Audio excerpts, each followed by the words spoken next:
नमस्कार, मैं अशोक कुमार पांडे और स्वागत है आपका टीसीएच पर। आज मेरे पास ऐसी खबर है जिसको शायद आप भी ना देखें।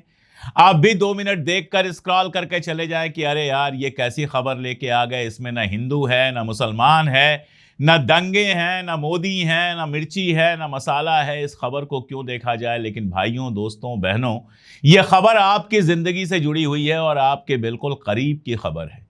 ये एक ऐसी खबर है जिसको जानने के बाद मैं कल रात को बहुत देर तक सो नहीं पाया और सोचता रहा कि हमारा देश कहां चला गया है। ये एक ऐसी खबर है जो बताती है कि हम 100-150 साल नहीं, शायद उससे भी पहले चले गए हैं। और ये एक ऐसी खबर है जो बताती है कि सारे चमक दमक के पीछे असल में हिंदुस्तान की हालत क्या है, और बहुत दूर की खबर नहीं है। मैं दिल्ली में बैठा हूं, खबर ये आई है मुजफ्फरनगर से। मुजफ्फरनगर में एक फैक्ट्री दोना पत्तल बनाती थी, वही दोना पत्तल जिस पर गरीब आज भी खाना खाता है, या फिर धार्मिक कार्यक्रमों में जिस पर खाना खिलाया जाता है, दोना पत्तल वहां पर बनता था। यहां पर मजदूर थे जिनको रस्सियों से बांध कर रखा जाता था, हंटर बेल्ट और डंडे से पीटा जाता था, गरम भाले से दागा जाता था। जिस समय पुलिस अधिकारी दिखा रहे थे कि इन हथियारों से कंट्रोल किया जाता है, मुझे यह लगा कि आजकल ऐसे हथियार तो जानवरों के खिलाफ भी इस्तेमाल नहीं किए जाते हैं। आजकल अगर कोई जानवर भी आप रखे हैं, उसको भाले से आप गोदते हैं तो एनिमल राइट्स वाले आपके यहां पहुंच जाएंगे, आपका जीना हराम हो जाएगा, आपके ऊपर केस हो जाएगा। सुप्रीम कोर्ट कुत्तों के लिए, जो सड़क के कुत्ते हैं, उनके लिए नियम लेकर आता है। लेकिन यहां ये जीते जागते इंसान हैं जो अपने परिवार का पेट पालने के लिए, मजदूरी करने के लिए, 2 रोटी इज्जत की कमाने के लिए फैक्ट्री में काम करने जाते हैं, जहां उनसे कहा गया था कि 3 टाइम का खाना मिलेगा और चाय मिलेगी। लेकिन मिलता था सिर्फ 1 टाइम का खाना, और वो भी चोकर की रोटी। चोकर समझते हैं आप? शायद आजकल नए लोग चोकर ना समझ पाएं, क्योंकि पैकेट का आटा खरीदते हैं। चोकर वो होता है जब आटा आप पिसवाते हैं तो जो आपके पास आता है गेहूं का, गेहूं आप देखते हैं ना, भूरे कलर का गेहूं होता है, तो गेहूं का छिलका भी जिसमें शामिल होता है, उसको चोकर वाला आटा कहते हैं। चलनी से चाला जाता है, चोकर निकाल दिया जाता है, जो बचा हुआ आटा है उसकी रोटी बनती है। लेकिन यहां उल्टा था, आटा निकाल दिया जाता था और जो चोकर बचता था उस चोकर से इनको रोटी दी जाती थी, और साथ में खाने के लिए दिया जाता था नमक। मजदूरी की बात छोड़ दीजिए, मार पिटाई। 2 बड़े पिटबुल कुत्ते रखे हुए थे, अगर ये जरा भी हिमाकत करते, कुछ निकलने की कोशिश करते, तो उन कुत्तों को इनके ऊपर छोड़ दिया जाता। ऐसे ये मजदूर रखे हुए थे। कौन थे ये मजदूर? अपने अगल बगल देखिए। अगर आप अच्छे घरों में रहते हैं, बड़े घरों में रहते हैं, तो थोड़ा आगे पीछे निकल के देखिए। देखिए आपके दरवाजे पर जो खड़ा है, आपकी कार आने पर जो दरवाजा खोलता है, गार्ड, जिसको महीने के 10 से 12 हजार रुपए मिलते हैं, उसी का कोई रिश्तेदार हो सकता है ये मजदूर।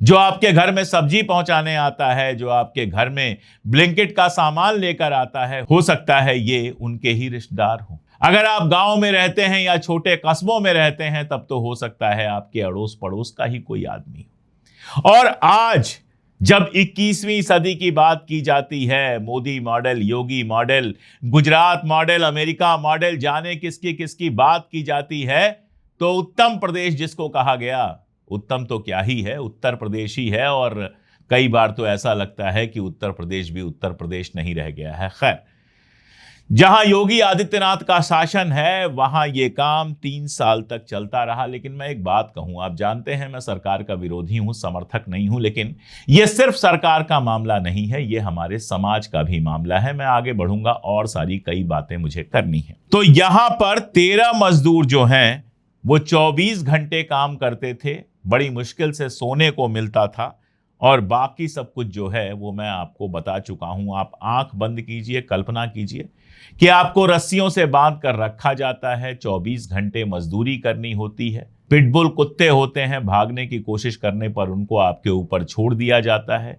जरा सी भी बेहुरमती अगर आप करते हैं, काम से लगता है कि बच रहे हैं, 24 घंटे दुनिया में कोई काम नहीं कर सकता।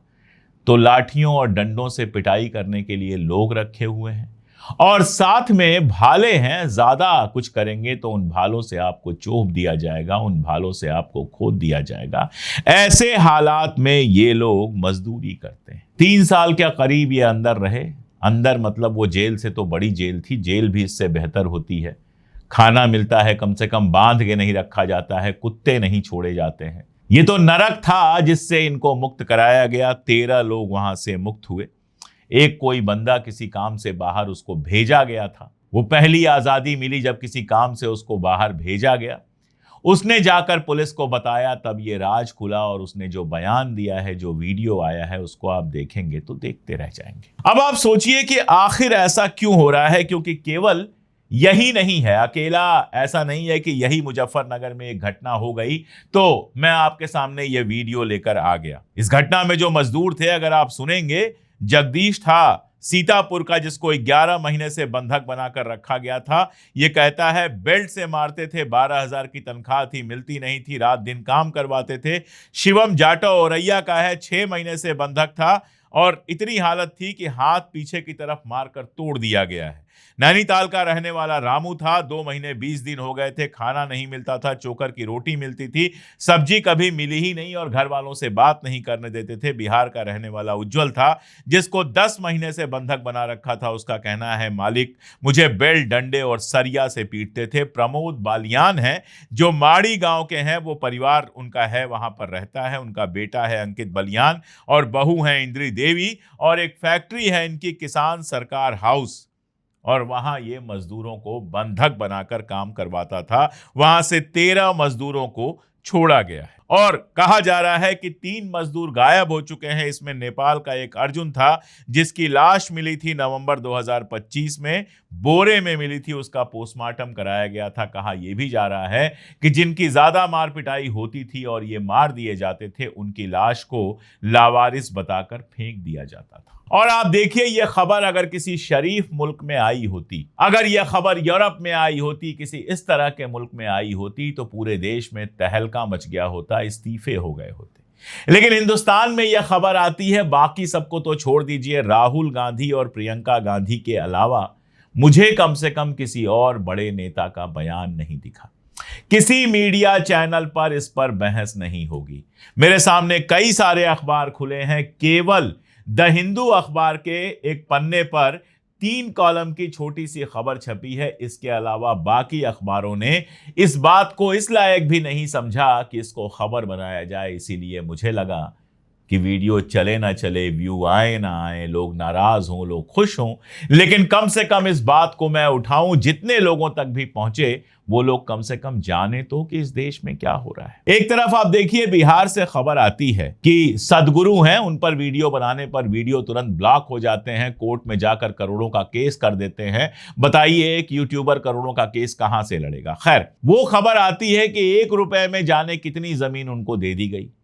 एक तरफ खबर आती है कि मध्य प्रदेश के मुख्यमंत्री मोहन यादव ने और उनके रिश्तेदारों ने सैकड़ों एकड़ जमीन खरीदी और वहां से सड़क निकाल दी गई। जमीन करोड़ों की हो गई, जो खाक की थी वो लाख की हो गई। एक तरफ खबर आती है कि अडानी अंबानी, इनकी संपत्ति बढ़ती ही जा रही है, इनका ग्राफ रोज ऊंचा होता जा रहा है। कहीं जमीन मिल रही है, कहीं कुछ मिल रहा है, कहीं कुछ मिल रहा है। यहां तक कि देश के लिए जो बेहद इंपॉर्टेंट हथियार बनते हैं, उनका भी ठेका इनको मिल रहा है। हर तरफ से पैसा बरस रहा है। एक दिन में करोड़ों कमाते हैं, सैकड़ों करोड़ कमाते हैं और करोड़ों खर्च करते हैं। एक तरफ वो क्लास है जो खाना खाने जाता है और 20-25 हजार रुपए 3 लोग खर्च करके चल देते हैं। एक तरफ वो क्लास है जो हर 6 महीने पे अपनी कार बदल देता है। एक तरफ वो क्लास है जो गर्मी की छुट्टियां यूरोप में मनाता है, जाड़ों की छुट्टियां मनाने अफ्रीका चला जाता है। एक तरफ वो क्लास है जिसके लिए पैसे का कोई मतलब ही नहीं है, जो एक शादी में 150 करोड़ खर्च कर देता है। मैं ओमान गया हुआ था, वहां मेरे एक मित्र हैं जो कि इन्हीं सब चीज़ों में हैं, वो इवेंट ऑर्गेनाइज कराते हैं। तो उन्होंने बताया कि बहुत सारे हिंदुस्तानी रईस ओमान में आते हैं शादियां करने के लिए, जिसको आजकल डेस्टिनेशन वेडिंग कहा जाता है। मैंने ऐसे ही मजाक में पूछा कि भाई मेरी भी एक बेटी है, बताओ डेस्टिनेशन वेडिंग जो होती है वो कितने में हो जाती है। तो हंसा, बोला जो मिनिमम बजट होता है वो 5 करोड़ से शुरू होता है। मैंने कहा भाई हम तो सोच भी नहीं सकते हैं, कल्पना भी नहीं कर सकते हैं, लेकिन एक क्लास है जो 5 करोड़ की डेस्टिनेशन वेडिंग करता है और उसके बाद करोड़ों और खर्च करता होगा। एक तरफ ये क्लास है जिसको कोई दिक्कत नहीं है, जिसको किसी सरकार से कोई दिक्कत नहीं है,